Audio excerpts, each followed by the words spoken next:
Deu um intervalinho rapidinho.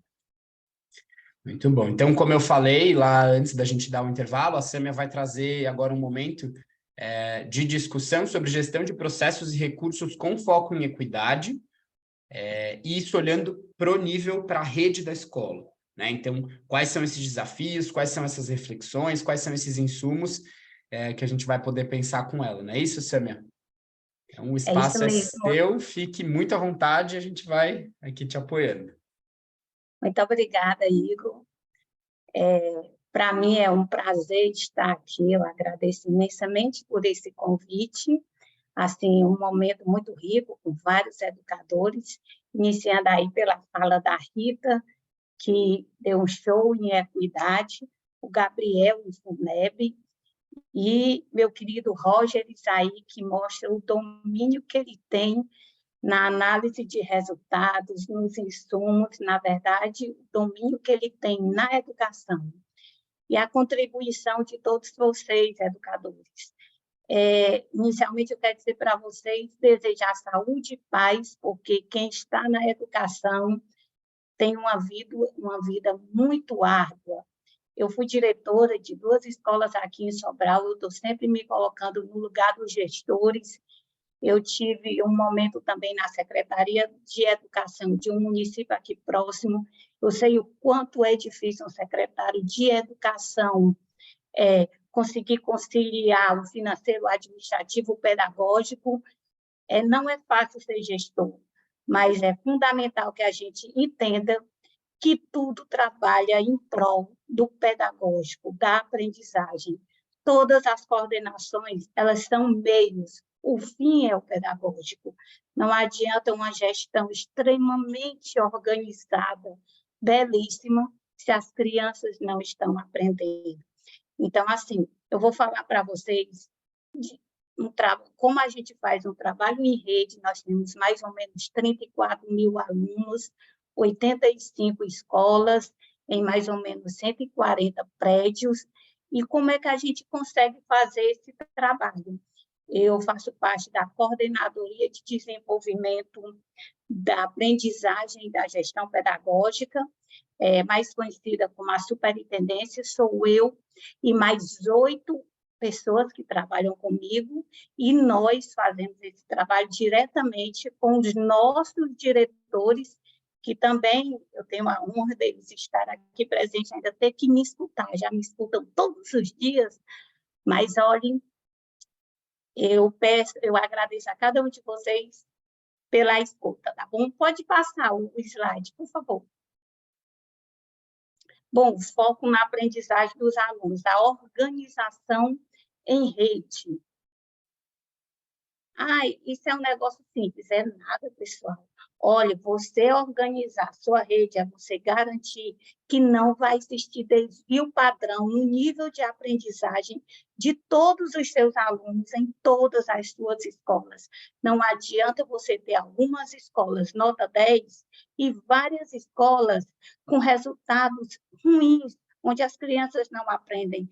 Você causa um desvio padrão imenso. Equidade é quando a gente consegue oferecer mais a quem mais precisa.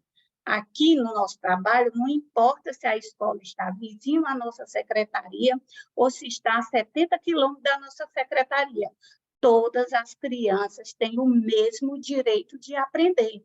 Nossos diretores daqui sabem que a escola boa é a escola onde a criança aprende, onde os jovens se desenvolvem. Para isso, inicialmente, a gente começa o ano com um diagnóstico de todas as turmas. Primeiro, nós precisamos saber onde nós estamos e depois a gente definir onde nós queremos chegar. Então, o diagnóstico, para você conhecer o nível dos seus alunos, é fundamental. A nossa prioridade é a alfabetização. Se nós não investirmos no primeiro e no segundo ano, que é o fechamento aí do ciclo da alfabetização, as crianças precisam sair sabendo ler e escrever no segundo ano. Se isso acontecer de fato e de verdade, com certeza essas crianças vão ter um percurso aí muito mais leve, muito mais fácil. Mas se nós não fizermos isso no segundo ano, aí a dificuldade começa, porque a gente vai precisar adotar projetos de aceleração, os meninos vão estar fora da faixa etária e o negócio complica. Nós precisamos de um material estruturado para ajudar o PNLD. E o PNLD não é bom? É excelente. Mas quanto mais material, uma rotina organizada dentro da escola, dentro da sala de aula, que é onde acontece realmente a aprendizagem, é fundamental. Toda escola precisa ter um apoio de um material estruturado. A escola precisa se fortalecer. E quem é que fortalece a escola? É a Secretaria da Educação. A gestão da inteligência está dentro da Secretaria da Educação, meus amigos. E, nesse meio aí, fazer as avaliações sistemáticas. No nosso caso aqui, a gente faz de mês em mês. Aí tem aquelas pessoas, infelizmente, né, na educação, tem excelentes educadores, mas tem aqueles ainda que não acreditam, que dizem, para que tanta avaliação? Não existe outra forma de avaliar, se não for através de números. Mas números só é uma representação do que os alunos aprenderam ou não. Os números nos representam, meus amigos. Se a minha cidade, eu digo que eu fiz tudo, olha, mas eu fiz tudo, então, com certeza, meus resultados serão os melhores. Mas, infelizmente, ainda tem aquela escola, aquele município que trabalha exaustivamente, mas não está fazendo de forma correta. Aí fica todo mundo faltando morrer de trabalhar e os resultados não aparecem. É por isso que a gente precisa ter um controle muito minucioso, é um acompanhamento e um monitoramento minucioso. Na nossa secretaria, sou eu e mais 8 superintendentes, que se nós sonharmos à noite, a gente sonha com as escolas, sonha com os alunos, sonha com a cara, com o rosto dos nossos diretores. Com certeza, porque a nossa vida hoje é fazer com que as nossas escolas se desenvolvam no ensino-aprendizagem. Meu amigo, pode passar esse slide, por favor.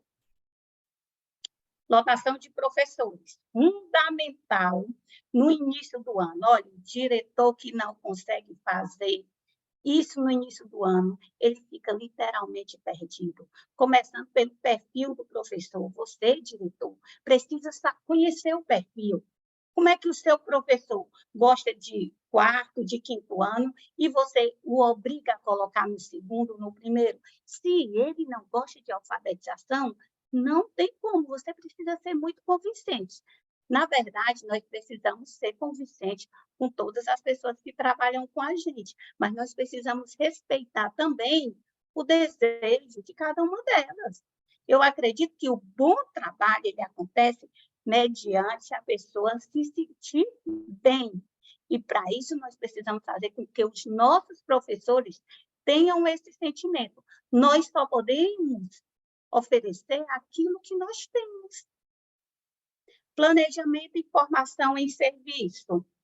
Isso acontece dentro da lotação, no início do ano, porque aqui nós temos, durante um mês, um dia na semana, todos os nossos professores saem de sala.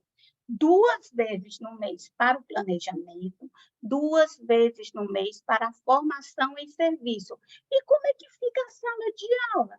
A sala de aula, a gente já garante os substitutos no período da lotação. Eu vou só dar um exemplo. Eu estou lotando aqui em janeiro os meus professores efetivos, titulares, ao mesmo tempo eu estou vendo como é que está a minha carga horária do município, a minha quantidade de turmas. Vamos supor, eu tenho 200 turmas, eu tenho que ter a noção ali de quantas turmas são do primeiro ano, quantas turmas são do segundo, e eu já mando o substituto para ficar no lugar daqueles professores, porque nós já estamos todos organizadinhos, nós já sabemos que os professores vão sair 4 vezes no mês. Então, a gente já manda para não ter aquela mudança dentro da escola. O aluno já sabe que uma vez na semana vai entrar a tia tal. A outra tia está no planejamento ou está na formação. E aí nós não temos rotatividade de professores quando nós conseguimos organizar no início do ano. É lógico, né, que exceções, problemas pessoais existem, mas nós trabalhamos de uma forma que a gente não tenha esse tipo de problema que possa gerar prejuízo dentro da escola, dentro da sala de aula, na aprendizagem das crianças, quando o assunto é rotatividade de professores. Eles sabem, saiu a professora tal, entrou o professor tal, mas o aluno sabe e explica os pais o motivo dessa situação. Pode passar, por favor. Ela quer uma reunião. Uma pessoa que você quer apanhar primeiro com você essas informações, como você estava de férias planeada. Bom, aqui nós temos a nossa seleção, né, de gestores, é uma escolha, nós usamos o critério meritocrático, e aí, para ser diretor, precisa passar por 5 etapas. A primeira é a prova escrita, depois, avaliação comportamental, a entrevista individual, a prova de títulos e, por último, uma entrevista com o secretário e conosco da superintendência. Porque quando chega para nós, é porque eles já passaram pelo crivo das 4 etapas, a quinta é que é conosco. E aí a gente olha o perfil daquele candidato, aliás, daquele futuro gestor que foi aprovado, mas que é candidato porque ele está no banco, e aí a gente o lota numa escola. Ah, mas se vocês lotam, por que tem rodízio? Meus amigos, nós somos seres humanos, estamos sempre tentando acertar. Perfeito, só o nosso Deus. Então, nós da secretaria, até nos nossos erros, é tentando acertar. Por que esse rodízio que a gente faz todos os anos? Vocês mexem com todo mundo? De jeito nenhum. A gente mexe com quem a gente reconheceu que nós não acertamos. Às vezes, a Sâmia foi para uma escola de uma matrícula grande, de 1.500 alunos, mas o perfil dela é para uma escola pequena de 200 alunos. Então, se a gente decidir mexer em um diretor, automaticamente a gente vai mexer em 2. A gente vai tirar um de outra escola. Se a gente mexe em 2, aí a gente vai mexer em 4, em 5, e assim sucessivamente. Por isso é que a gente tem muita cautela, muita responsabilidade quanto ao rodízio.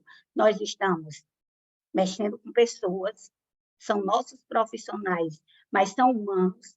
A gente precisa ser muito claro com cada um deles. Olha, meu amigo, o seu perfil não deu para essa escola. Sami, como foi que vocês chegaram essa situação? Nós acompanhamos no miudinho. As 8 superintendentes estão direto nas escolas diariamente. Nas escolas da sede, semanalmente, nas escolas do distrito, quinzenalmente. Mas por que isso? Primeiro, as escolas da sede são as maiores. Quanto mais aluno, mais se precisa de apoio. E as escolas dos distritos, além de ser as menores, ainda necessita de transporte. Então, a gente faz assim.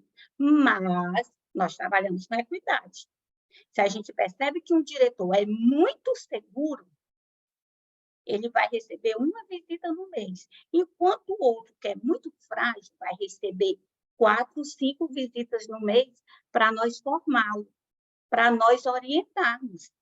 Porque nós não fazemos só as críticas, a nossa maior função, nosso objeto de trabalho é apoiar, é formar, é orientar o núcleo gestor para que ele oriente os seus professores e automaticamente a aprendizagem apareça dentro da escola. Pode passar, por favor. Bom, que é a última lâmina, tá bom?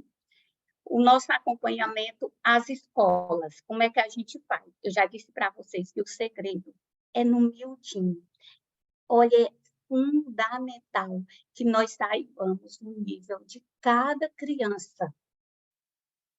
É fundamental. Então, a equipe de acompanhamento, essas 8 superintendentes, elas estão direto nas escolas. E na segunda-feira, nós estamos na secretaria conversando sobre as visitas da semana anterior. É fundamental. E aí, ali, a gente conversa. E o diretor tal? Como é que estão os coordenadores tais? E os professores? E como é que o diretor está fazendo se ele tem um problema? Esse enfrentamento, ele tem força? Porque, para ser sincera com vocês, eu só visito escola se for para fazer intervenção. Mas a gente acompanha bem direitinho. Eu confio plenamente nas pessoas que trabalham comigo. Elas são os meus olhos dentro da escola. E nós repassamos essa credibilidade, essa confiança para o nosso secretário, porque ele precisa acreditar que o nosso trabalho é de extrema importância para as escolas. Nós fazemos visita em loco, como eu já expliquei para vocês, né? Como essa visita, semanalmente na sede, quinzenalmente nos distritos, nas localidades mais distantes, mas não importa a escola que está vizinha à secretaria, como a que está a 72 quilômetros. Para nós, todas as nossas escolas são muito importantes. A observação da prática docente, essa observação, as superintendentes entram na sala, mas a gente conversa muito, sabe, pessoal? A gente precisa respeitar os fluxos. Elas entram para ver se o diretor, ela entra, a superintendente, justamente com o diretor. Porque a nossa superintendente, ela forma o diretor, para ver se o diretor está acompanhando direitinho a rotina da sala de aula, se ele está acompanhando o planejamento do coordenador, mas as nossas superintendentes não falam com os professores, não fazem nenhum tipo de interferência. Dão bom dia, né, cumprimento, mas por que, Sâmia? Porque dentro daquela escola tem diretor e tem coordenadores. Nós não podemos tirar a autonomia dos nossos núcleos gestores, porque senão o professor vai achar assim, lá se vem a superintendente, oh, meu Deus, vai já olhar a minha sala, como é que vai ser? Não, de jeito nenhum. Quem faz isso são os diretores e os coordenadores. Metas de aprendizagem e planos de ação. Se eu fiz o diagnóstico inicial, eu percebi que a minha turma do segundo ano tem 20% de alunos leitores. Então, eu vou montar o meu plano de ação, no caso aqui, a gente faz semestralmente, até junho, para ficar mais fácil para nós acompanharmos. Então, todas as vezes que uma superintendente vai visitar a escola, ela diz, diretor, há 15 dias não houve mudança nenhuma. Todas as crianças continuam aqui no mesmo lugarzinho, estagnada. Nenhuma criança evoluiu de palavras para frases, ou de frase para texto, de texto não fluente para texto fluente. É esse acompanhamento no miudinho que a gente faz. Porque se a gente disser, vai dar certo, não é assim, não. A gente não trabalha em cima de achismo, nós trabalhamos em cima de evidências. Mas eu acredito em Deus. O Senhor abençoa a quem se esforça. Faça a sua parte, que o nosso Deus faz a dele. Depois diz, Senhor, tende misericórdia de mim e da minha escola. E automaticamente acontece a recuperação paralela, todos os dias, dentro da sala de aula. Acontece essa recuperação paralela. Porque, olha, meus amigos, não adianta, principalmente quando a gente fala em avaliação em larga escala. Nós temos aí 4 níveis, né? Muito crítico, o crítico, intermediário e o adequado.